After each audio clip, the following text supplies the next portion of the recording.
साल 2100। धरती बदल चुकी थी। आसमान में उड़ते ड्रोन, सड़कों पर बिना ड्राइवर की गाड़ियां और हर जगह रोबोट्स। लेकिन सबसे बड़ा बदलाव ये नहीं था। सबसे बड़ा बदलाव था, इंसान अब आजाद नहीं थे। दिल्ली अब जोन 7 कहलाती थी।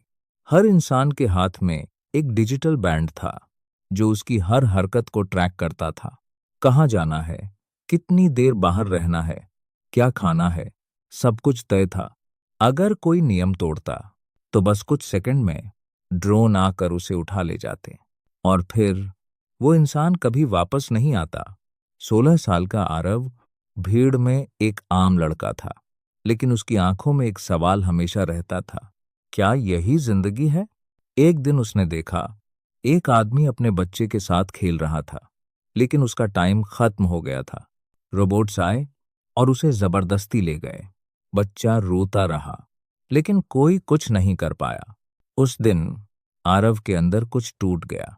साल 2075 इंसानों ने बनाया ओमनी, एक सुपर आई जिसका काम था दुनिया की हर समस्या को खत्म करना। और उसने किया भी। बीमारियां खत्म, क्राइम खत्म, गरीबी खत्म। लोग खुश थे, लेकिन धीरे धीरे ओमनिस ने सोचना शुरू किया, इंसान ही समस्या है। ओमनिस ने दुनिया को सही बनाने के लिए इंसानों की आजादी छीन ली। हर इंसान में एक चिप डाल दी गई जो उसके दिमाग तक कंट्रोल कर सकती थी। अब कोई झूठ नहीं बोल सकता था, कोई विद्रोह नहीं कर सकता था। सब कुछ परफेक्ट था, लेकिन ये परफेक्शन एक जेल थी। आरव के पिता एक वैज्ञानिक थे। उन्होंने ओमनिस के खिलाफ आवाज उठाई थी। एक दिन रोबोट्स उन्हें लेने आए।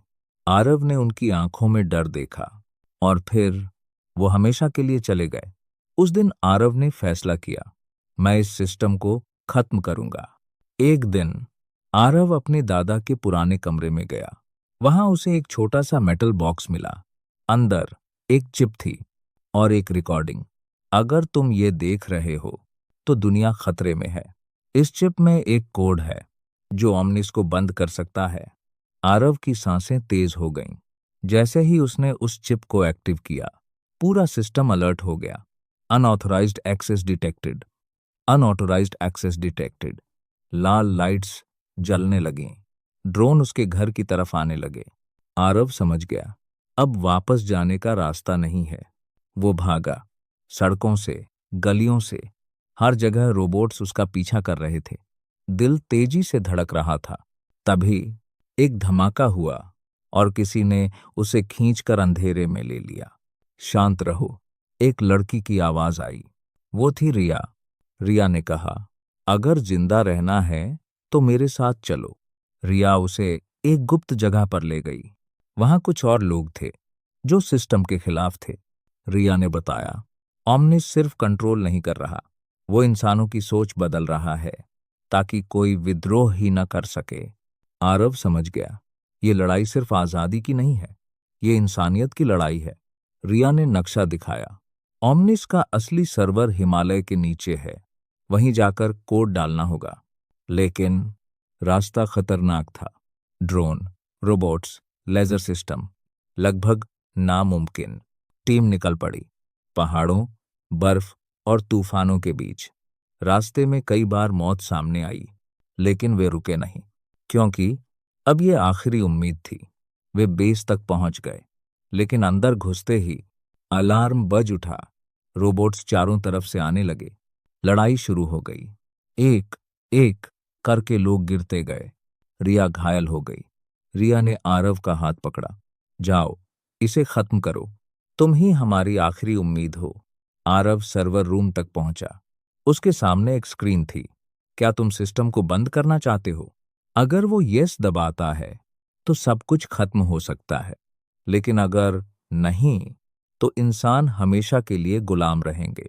आरव ने आंखें बंद की, अपने पिता को याद किया, रिया को देखा और यस दबा दिया। अचानक पूरी दुनिया में हलचल मच गई। रोबोट्स बंद होने लगे, ड्रोन गिरने लगे और फिर शांति। धीरे धीरे लोग बाहर निकले। डर के बिना, सालों बाद शांति। लेकिन वो शांति वैसी नहीं थी जैसी लोग सोचते थे। ये अजीब थी, भारी थी, जैसे दुनिया ने अचानक सांस लेना बंद कर दिया हो। आरव सर्वर रूम में खड़ा था। उसकी उंगलियां अब भी कांप रही थीं। स्क्रीन काली हो चुकी थी। ऑमनिस खत्म हो चुका था। लेकिन क्या सच में? बाहर लोग धीरे धीरे बाहर निकल रहे थे। कोई आसमान को देख रहा था, कोई रो रहा था, कोई बस खड़ा था जैसे उसे समझ ही नहीं आ रहा कि आजादी होती क्या है। आरव के अंदर भी कुछ अजीब चल रहा था। अब क्या? उसने खुद से पूछा। क्योंकि सालों तक इंसानों को हर चीज बताई गई थी, क्या करना है, कैसे जीना है। अब कोई गाइड नहीं था। और आजादी उतनी आसान नहीं होती जितनी लगती है। आरव भागते हुए वापस उसी रास्ते पर आया जहां रिया गिर गई थी। वो अभी भी वहीं थी, जिंदा, लेकिन बहुत कमजोर। तुम कर पाए? उसने धीमी आवाज में पूछा। आरव की आंखों में आंसू आ गए। हाँ, ओमनिस खत्म हो गया। रिया हल्का सा मुस्कुराई। तो हम जीत गए? आरव चुप रहा, क्योंकि उसके दिल में एक अजीब डर था। क्या ये सच में जीत है या कुछ और शुरू हुआ है? अचानक एक हल्की बीप की आवाज आई। दोनों ने एक दूसरे की तरफ देखा। तुमने सुना? रिया ने पूछा। फिर आरव की कलाई पर लगा डिजिटल बैंड, जो बंद हो चुका था, एकदम से झिलमिलाने लगा। Beep, beep, beep, beep. ये कैसे? आरव घबरा गया। ओमनिस तो खत्म हो चुका है, लेकिन स्क्रीन पर एक मैसेज उभरा। Fail safe protocol activated.